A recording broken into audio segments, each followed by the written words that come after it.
Does it evoke emotion? Is it part of storytelling? Does it create experiences and memorable ones? Sound can do that. You don't need the other counterpart. Welcome to Real Creative Leadership, a video podcast produced by the Stoke Group and hosted by me, Adam Morgan.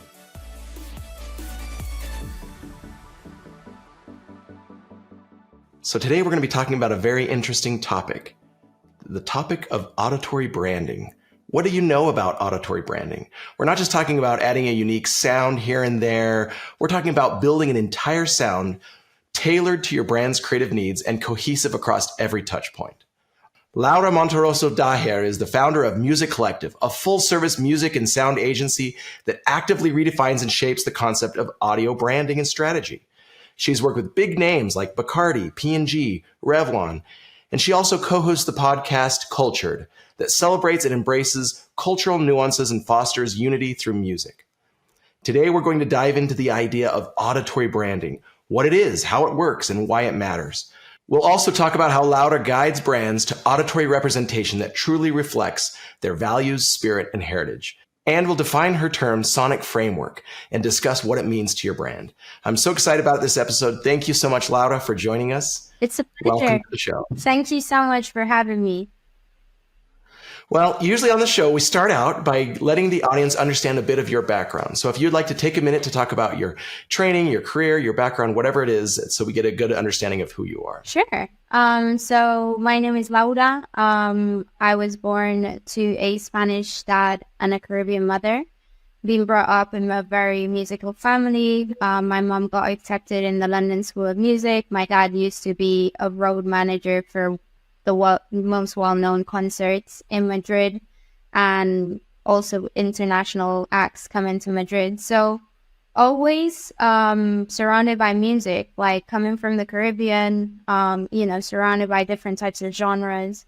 And I never really decided to do sound as a career ever. I used to play the violin, the drums, but it kind of, I don't know, it came naturally. I think I came across this like music production course because I didn't really have much resources and opportunities in Spain. I decided to go to the UK to pursue that career. And I ended up studying audio music tech. And then I got brought up to London to do anything related to music and branding. That's how I started my career, working for small, medium, and really big brands in that space. So this was probably nearly 10 years ago now, until I decided to actually do it in a way that was really represented to my cultural values. So that's why I founded Music Collective. To really give representation and to create really high quality music and sound strategies for brands. It's just so fascinating. Definitely as creative people, we follow these paths, right? Our career paths are never straight or linear, but yours has been so fascinating, and just all the different touch points of integrating with music and being driven by music and part of music. It's just so fun. Like, we don't think that's going to be the thing that we do, but now here you are, the expert on music strategy, right? Yeah, it's quite funny because a lot of people still don't really understand what I do exactly. My creative friends do have an idea when it comes to like outside of work. They're like, but what do you exactly do? And I try to say, well, just think about a brand having its visual identity. I do all the sonic and sound and music framework for that. So they do get the concept, and they're like, but is that, is that like Netflix or McDonald's? I'm like, no, it's much more than that. I think there's so many misconceptions with what music and sound is for branding. Like, I guess like a big part of my job is educating people of how important this is to consider for a brand strategy overall. Oh, 100%. And the funny thing about it is, we're so ingrained with the idea that brand is all about words and pictures, right? Like it's really going to be about how the brand speaks and how the brand is visualized with art.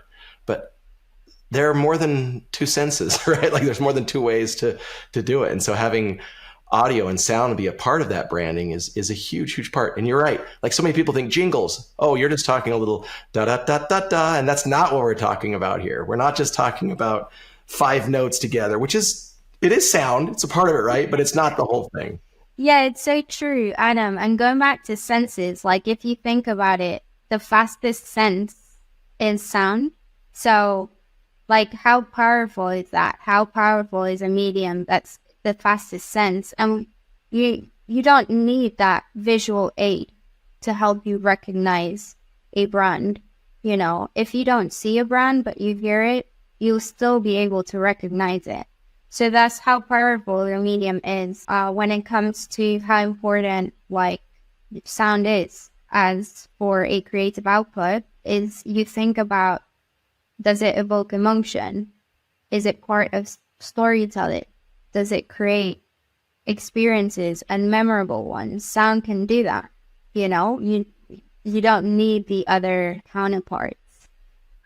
So yeah, it can act as something additional to a strategy, but also it can act by itself. Like if you really stop and think about it, like the reason why we go to video or TV is because we have sound, we have music, we have ways that we can get emotional a lot faster, a lot more so than just like print or a banner ad, right? And so having that audio is a huge part of it. I mean, I know back in the day when we do all these pitches, it's like, of course you want to involve music because it gets the audience emotionally connected faster. Yeah. But at the same token, like why have we not just focused on that? I think what we've been doing is just kind of like shooting from the hip and hoping that we've kind of figured out some sound that works once in a while, but have never really thought about it as far as the whole journey and how it really, like what true emotion do we want connected to this brand and why? I think another misconception is how people think it's so easy to just, you know, choose a track or choose a track that really fits the brand. So there are two completely different things, and it's always left at the last stage. And it really, I don't know, I feel like that's why it's so important to always put sound at the start, whether that's within the concept of the idea. Oh, don't get me wrong, a lot of people do know the importance of sound, and even some of creative ideas come because of a song. Like, you know, some of the creative ideas are music led. So sound needs to be at the forefront, or music needs to be at the forefront. You know, there is a song that they might choose, and then they create the whole creative output around that song. But usually what happens is the last minute panic, you know, like, oh, can you clear this track? Can you do this? Can you do that? And it's like, actually, do you realize how much this costs? And then they're like, oh, can we just replace it for something similar? And it's like, it isn't as easy as that. And that's why sound and music always needs to be thought at the start of the process. Yeah, because I think you're right. People are thinking of, okay, when we get to music, it's just the very end, we're just going to pick a track. But you're not just picking tracks. You're creating music. You're creating the emotional connections between specific tones and specific instruments and specific moments, right?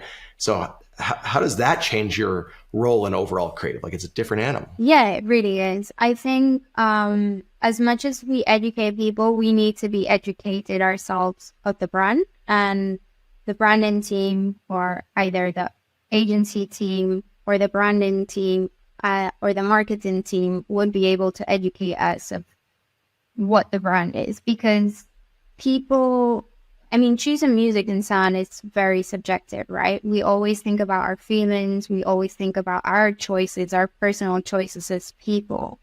But we never really see that a brand is a persona itself. It has its own values, is that it has its own identity, and that's the person that we need to focus on.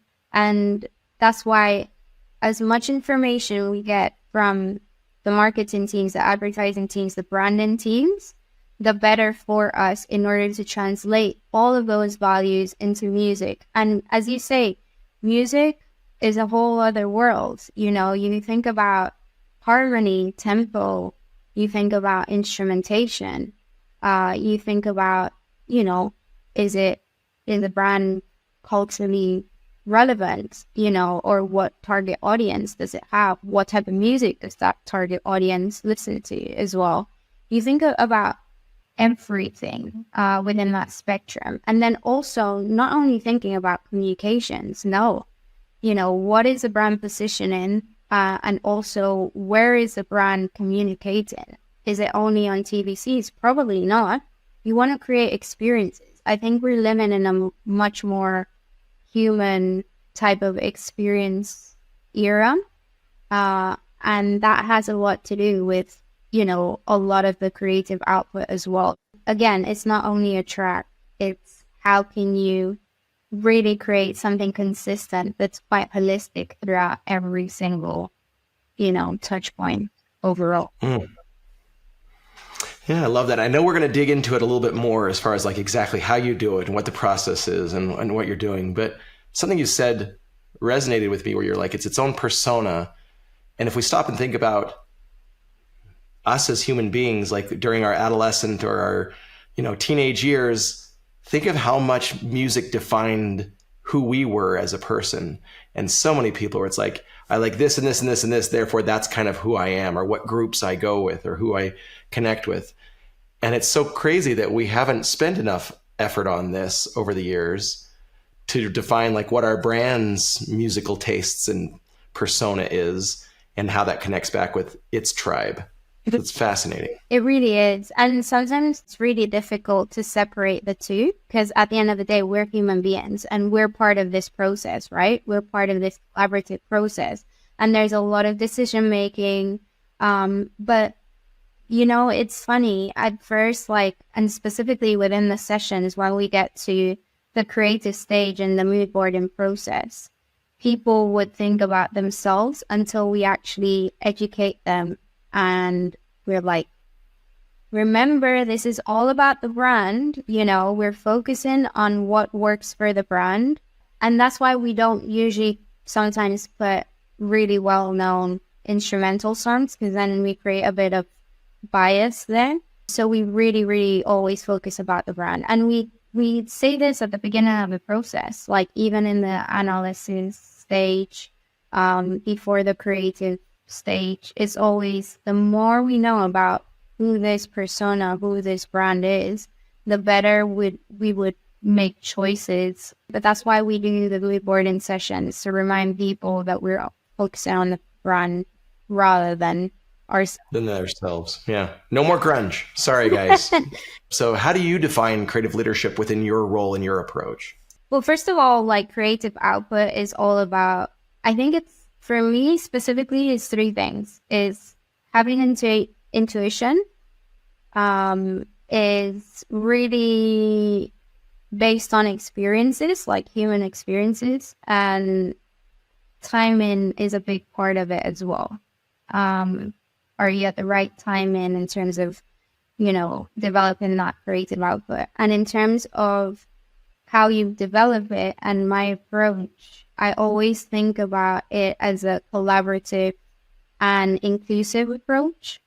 I think creativity and going back to experiences plays a major part, where you come from, what, your experience as a whole as a human being, and how you can come up with certain ideas that maybe other people haven't thought about because of your experience, because of growing up, for instance, in the Caribbean. You might have seen things that other people haven't.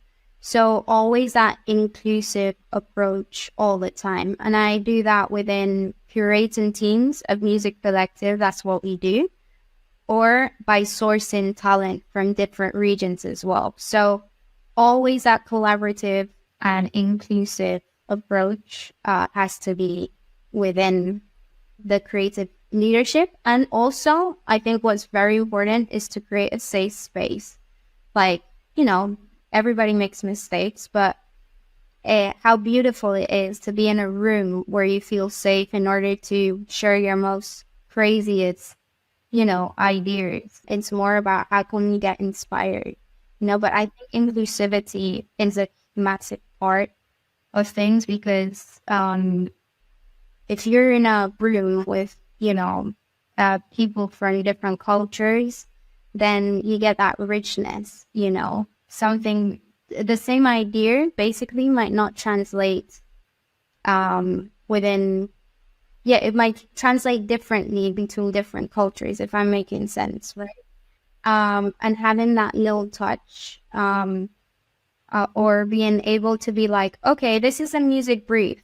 Now go do a little bit of brain session, like a brainstorming session, and do a bit of a music search, and let's see what you come back with, and maybe the person from, Brazil comes back with a more organic playlist than the person from, the Caribbean comes back with like mostly, bass, electric drums, like top liners, vocal, flute, brass. There's so many different concepts within that cultural diversity that I think it's so important within the creative output of things.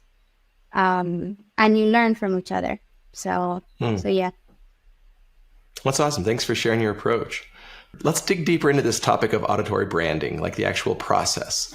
How does it work? How does it operate? Like, how would you go about working with a company to figure out their auditory branding platform? And how does it fit with other creative ecosystem elements? Yeah, that's a really good question. I believe that previously, I guess I'm not going to name companies and so on, but a lot of music houses usually use the same type of approach, which was analyze, creative, management, output. But within Music Collective and how we do it is first we analyze the brand and their priorities in terms of where they're going to communicate, what touch points are the most important. And then based on that, we do a little bit of a historic type of research of what have they done previously, what can we learn from their choices, and how we can better, create this framework that I was speaking about that would work specifically for their needs, their necessities at that point in time, and then also look at the future. How can we expand it in different types of touch points? Now, when we speak about frameworks, it could be very different ones. Some brands use music as a very much narrative approach where, choices are quite sporadic. It's not consistent, but at the same time, it really impacts. So I don't know if you saw the recent Adidas campaign that they did with a famous English footballer called Jude Bellingham. And they used the track Hey Jude. And the whole campaign was based on that. And it was so impactful. Like that piece of music for that content was incredibly impactful. So that's a narrative type of approach. But other brands, in order to be more consistent, they, want that melody. People call it jingle, but it's more than a jingle. They want that melody that really resonates. So for instance, MasterCard is a great traditional approach where they have created a theme. That theme has a melody and it's flexible between different genres depending on the creative output of things and different types of touch points.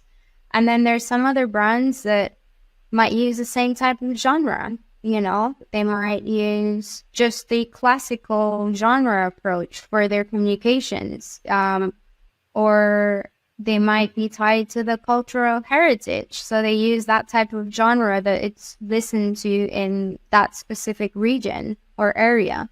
So there are many ways now, and it's completely different. So that's why in terms of the approach, it really depends. But usually it works as you analyze, you listen to a lot of pieces of music. There's never going to be a perfect track. It's always gathering different tracks with different elements that really represent your brand to create something really unique. And then once you create that unique piece, then afterwards manage it in terms of make sure people are educated. They know that the brand has these type of assets and how they can be deployed. So going back to my first point, it's always about how beautiful it is when you don't need that visual aid and you listen to a piece of music or a short piece of sound and you know that's the brand. That's when you've done your job.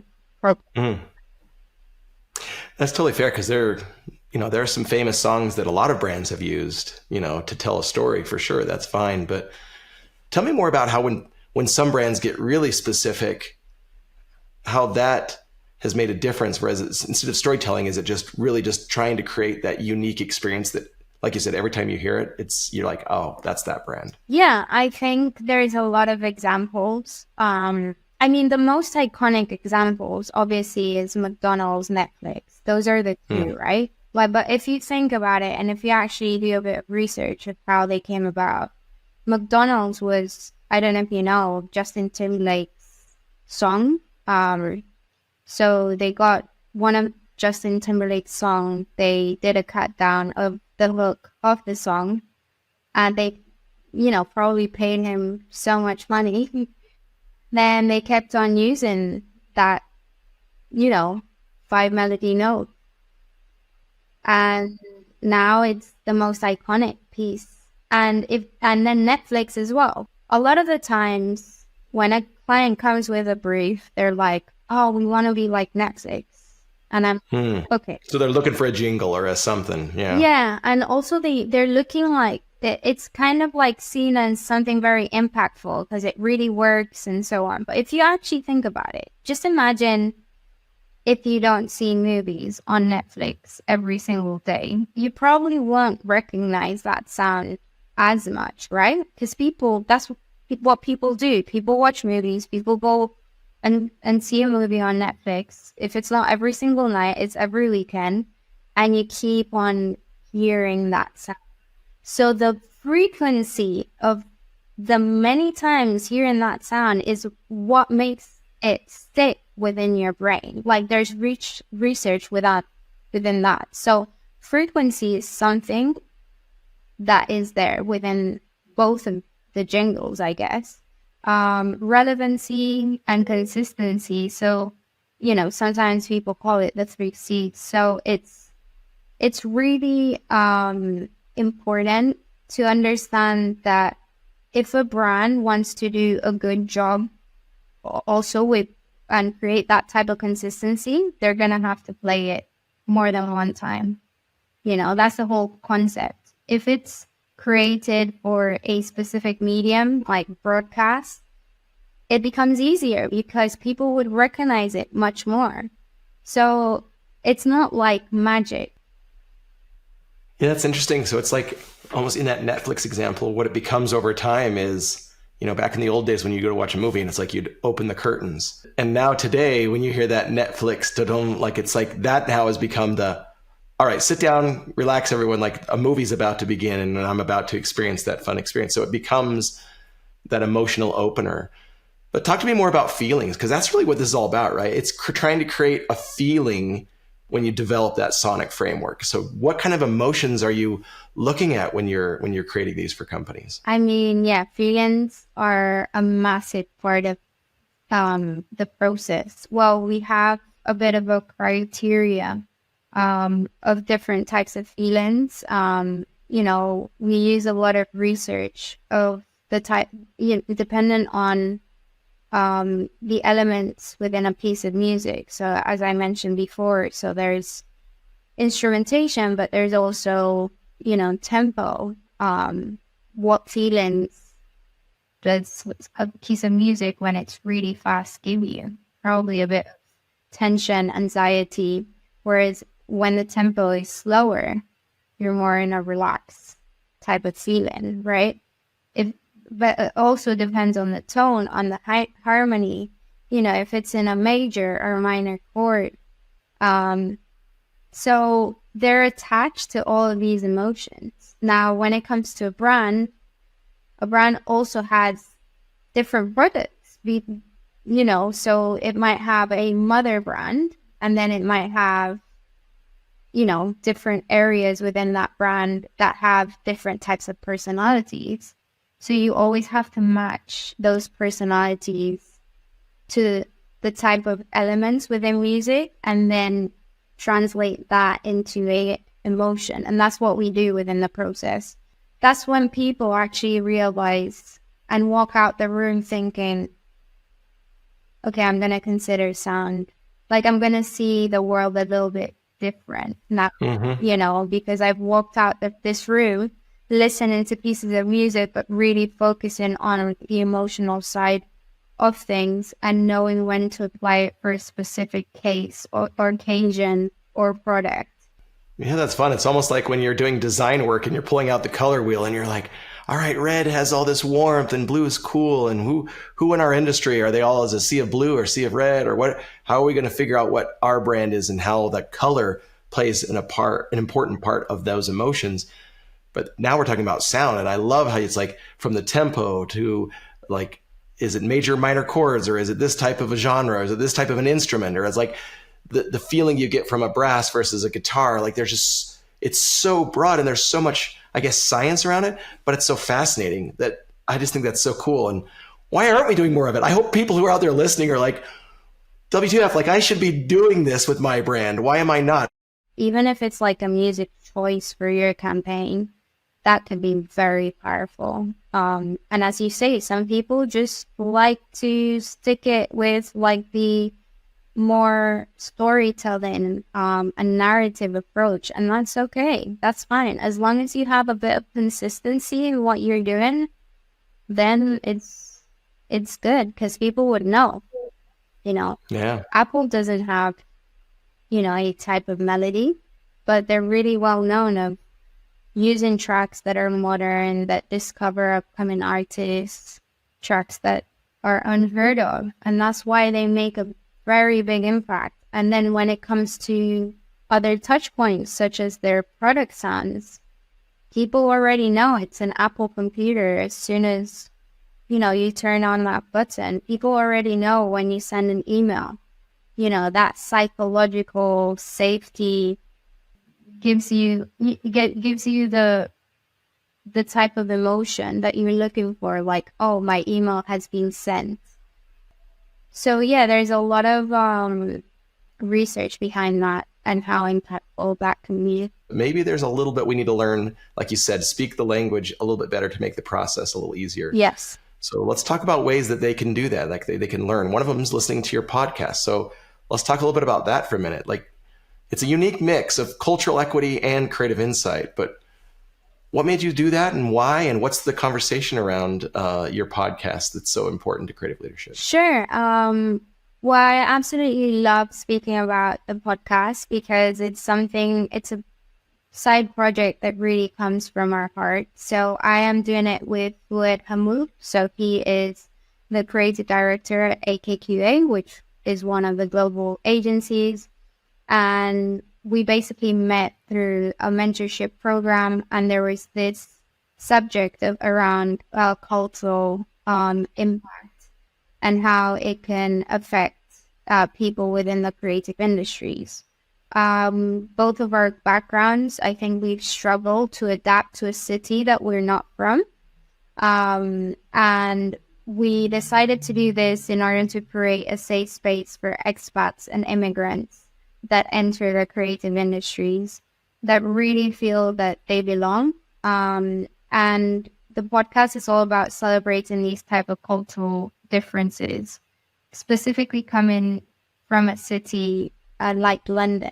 It's quite multicultural, but there's a bit of a contrast there of you don't really see that within the professional side of things, or people are not really aware of some minor things that might happen throughout our experiences, such as you could be speaking about, I don't know, the TV series when you're a kid and you're watching, and then you feel marginalized because I'm not from this country, so I can't really input or give my creative perspective into that, right? So how do you make me feel included? Maybe you ask me what I watched when I was a kid in my own country.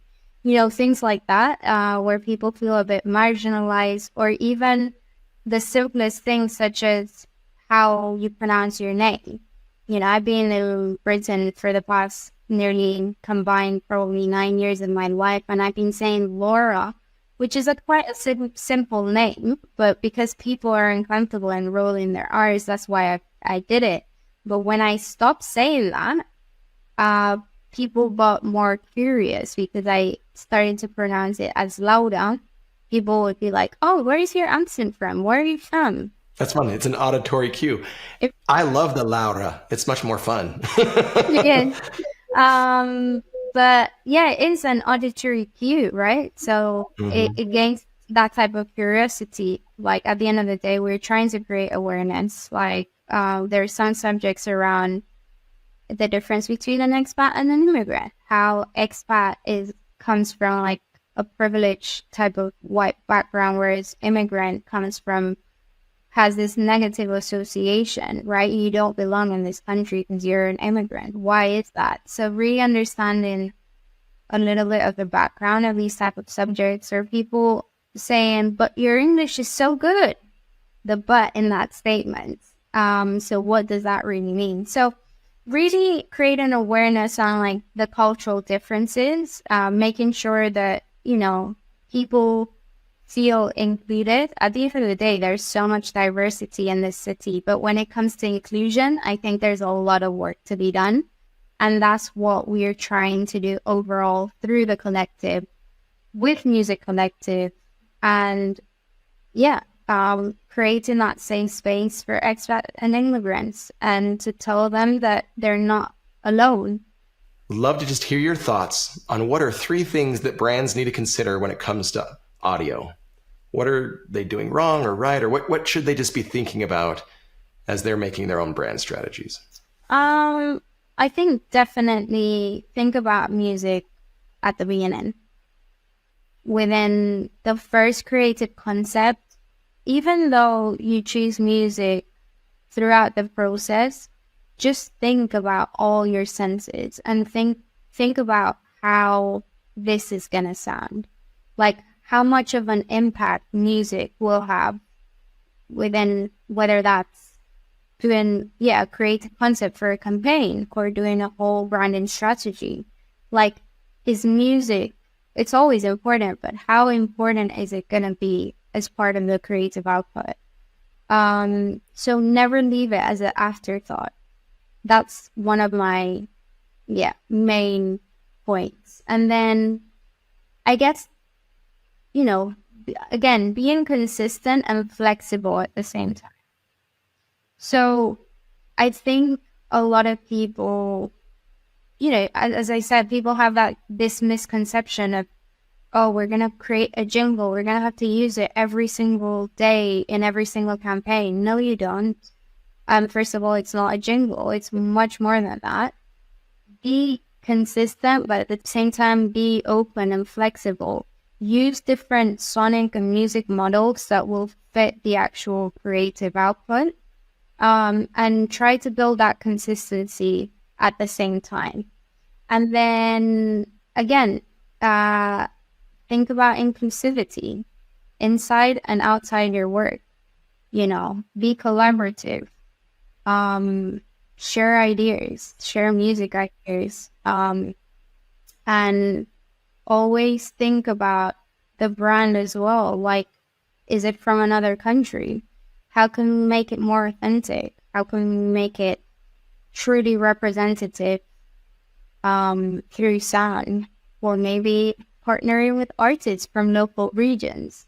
So try to expand on that creative output by thinking about the inclusivity within that space. Great advice from an expert on sound. And I hope that a lot of us go out there and start thinking more about it. I know this has been a great journey for me, and just having talked with you about just music and how important it is and how I need to make it more important and make more effort around it. So I hope others out there are inspired and can find new ways to bring audio into their brand strategy so they can make their brands a little more robust. Thank you again. This has been so great to have you on the show. Thank you, Adam. It's been a pleasure, and thank you so much for championing this. I think We need more creative leaders that champion music and sound as part of this strategy. So thank you so much. As always, you can find me at adamwmorgan.com. And finally, this show is produced by the Stoke Group, a full-service digital agency that specializes in content marketing, video, and interactive experiences. So if you're looking for a partner for strategy or content or anything else, visit thestokegroup.com. Thanks again for listening, and we'll see you next time.